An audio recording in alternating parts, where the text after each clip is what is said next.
नमस्कार मैत्रिणींनो, कशा आहेत? मस्तच राहा, माझ्या छान छान व्हिडिओ पहा. हे बघा, इथं मस्त अशी मी कारली घेतल्यात पहा 2.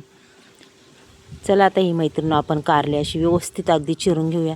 आणि खरंच कारली खूपच चविष्ट अशी ही भाजी होती ह्या कारल्याची. आणि अजिबात कडू कशीच होणार नाही मैत्रिणींनो. पाहू शकता, मी दरवेळेस तुम्हाला कारल्याची भाजी दाखवते, पण खरंच ही कारल्याची भाजी आपण जशी वेगवेगळ्या पद्धतीने बनवू तेवढी भारी लागते. आणि कारलं हे अजिबात कडू लागत नाही पहा. आता इथं मी या कारल्याच्या अशा खापा करून ह्या बिया काढून घेते, कारण की बिया खूप कडक आहे. संपूर्ण दोन्ही कारल्याच्या पहा आपण बिया काढून. आणि कारली शक्यतो थोडीशी निबर, आणि खरंच निबर कारली खूप छान लागतात खायला. चवही त्यांची खूप अप्रतिम लागते. हे बघा, याचे अशा मध्ये पिवळे लाल बी झालेत, हे सुद्धा काढून घेते. म्हणजे लाल बी झाले तरी कारलं काय वाया जात नाही, खायला खूपच छान टेस्टी असं हे कारलं होणार आहे बघा. चला मग ह्या कारल्याची आपण अगदीच मस्त अशी रेसिपी अगदीच झटपट तयार होणारी बनवूया. कारलं हे शरीराला खूपच चांगलं असतं. कारल्याने आपल्याला अगदीच कारलं जर खाल्लं तर कधीच पित्त वगैरे होत नाही आहे. त्याच्यामुळं नेहमी मैत्रिणींनो, कारलं खावा, शरीरातला कडवटपणा अक्षरशः निघून जातो. गुणकार्य म्हणतात ना, असं हे कारलं आहे, खूप गुणकार्य आहे. आता ह्याचे अगदी छोटे छोटे असे कट मारून घेऊ पहा. अगदीच झटपट अशी मस्त कारल्याची आपल्याला भाजी करायची, ही अगदीच सगळ्यांना आवडेल. हे बघा, अशा पद्धतीने मी चिरून घेतलेले आहेत मैत्रिणी, पाहू शकता. चला आता इथे एक टॅमॅटो, एक कांदा, तो सुद्धा चिरून घेऊ.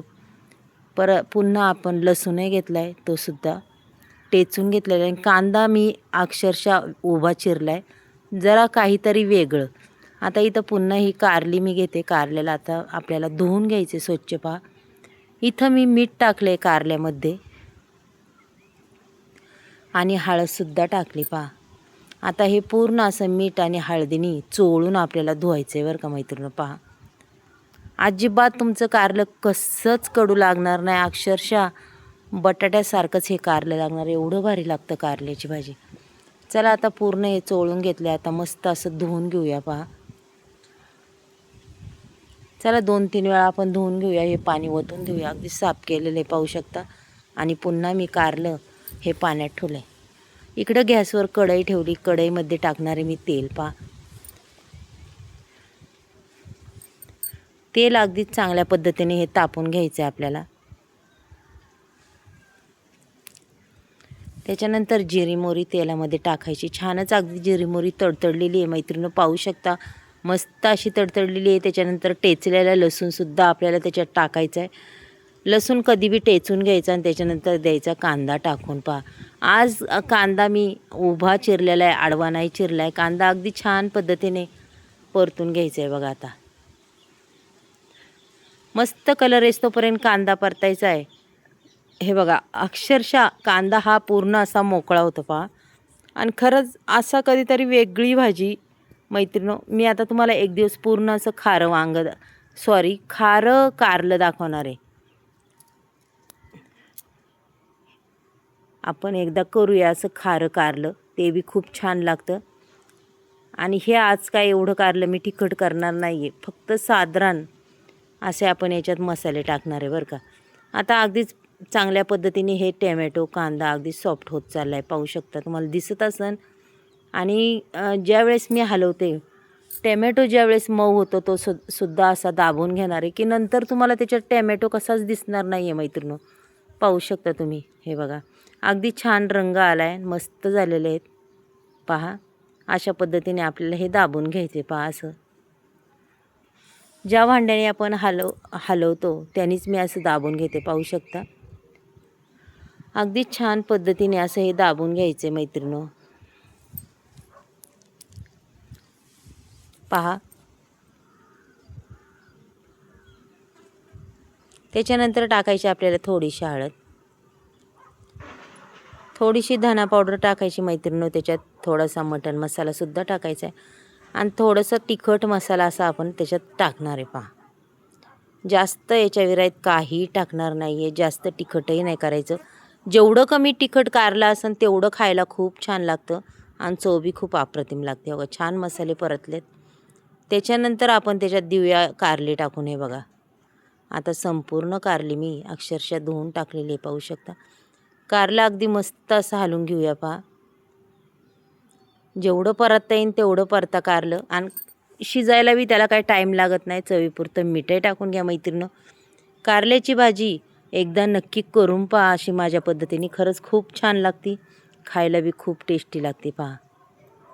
कधीतरी वेगळं कारलं म्हणलं ना की असं बनवायचं आणि मस्तपैकी खायचं पहा. आणि गरम गरम कारल्याची भाजी आणि बाजरीची भाकर किंवा शाळूची खरंच खूप छान लागते. इथं थोडासा आपण 1 चमच्याचं माप शेंगदाण्याचा कूटही टाकूया पहा. जास्त काही टाकणार नाही. हे बघा अगदीच थोडासा टाकणार आहे. चला आता संपूर्ण भाजी तर हलून झालेली आहे. आपण आता त्याच्यात अगदीच कपभर पाणी वतायचं. जास्त वतायचं नाही आहे आपल्याला, कारण की आपली भाजी मस्त अशी शिजली पाहिजे पहा. हे बघा एवढ्या पाण्यात आपली भाजी तयार झाली पाहिजे. चला झाकण ठेवूया आणि 2 मिनिटांनी पुन्हा पाहूया. अजूनही थोडी बाकी आहे आणि भाजीतही थोडंसं पाणी आहे. पुन्हा एकदा भाजी आपण खालवर करूया मैत्रिणी. भाजी ही चेक करायच लागते आपल्याला की पुन्हा आपण झाकण ठेवूया पहा. 2-3 मिनिटांनी पुन्हा आपल्याला भाजी पाहायची आपली तयार झालेली पहा. अक्षरशः मस्त असं तेल सुटतं पहा भाजी तयार झाली की. हे बघा तुम्हाला दिसतच असेल. मैत्रिणी तुम्हाला आजची ही कारल्याची भाजी कशी वाटली नक्कीच सांगा. रेसिपी जर आवडली तर एक लाईक, एक सबस्क्राईब करा. तुम्ही कुठून बोलता तेही सांगा मला. मैत्रिणी वाटते का नाही छान भाजी? पहा काय सुंदर भाजी झाली आपली कारल्याची. तुम्हाला जर भाजी आवडली असेल तर तुम्ही कुठून बोलता नक्कीच मला सांगा कशी वाटली. आणि अशी कारल्याची भाजी करत जा, शरीरासाठी खात जा, खूप छान असते. सर्व रोगराई म्हणतात ना जाती कारल्याच्या भाजीनी. कारल्याची भाजी खावी करून पहा. छान भाजी झाली मैत्रिणो. पहा आजचा व्हिडिओ आवडला असेल तर आपण उद्या भेटूया मैत्रिणो. बाय.